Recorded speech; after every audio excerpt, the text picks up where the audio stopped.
بسم اللہ الرحمن الرحیم۔ اپنے آپ میں کچھ کمال پیدا کر تاکہ دوسروں میں کمال دیکھ کر تم کہیں غم میں نہ پڑ جاؤ۔ انسانیت بہت بڑا خزانہ ہے، اسے لباس میں نہیں انسان میں تلاش کرو۔ اپنی روح کا سودا کسی بھی چیز کے ساتھ مت کرو، یہ وہ چیز ہے جو تم اس دنیا میں ساتھ لے کر آئے ہو اور صرف اسے ہی واپس لے کر جاؤ گے۔ کم ظرف انسان دوسروں سے لیا ہوا ہیرا بھی بھول جاتا ہے، لیکن اپنا دیا ہوا پتھر یاد رکھتا ہے۔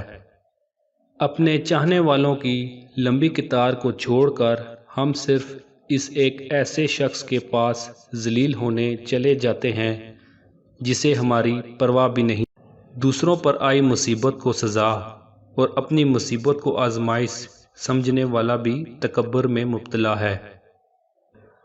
ہر معذرت کرنے والا نہ ہتوار ہوتا ہے اور نہ کمزور، یہ صفت تو وفادار لوگوں میں پائی جاتی ہے۔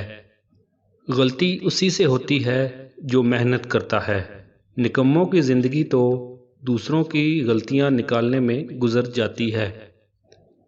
منزلیں کبھی کسی کے گھر جا کر حاضری نہیں دیتی، راستوں پر چلنے سے ہی راستے نکلتے ہیں۔ کامیاب لوگ اپنے ہونٹوں پر ہمیشہ دو چیزیں رکھتے ہیں، خاموشی اور مسکراہٹ۔ خاموشی مسائل سے دور رہنے کے لیے اور مسکراہٹ مسائل کے حل کے لیے۔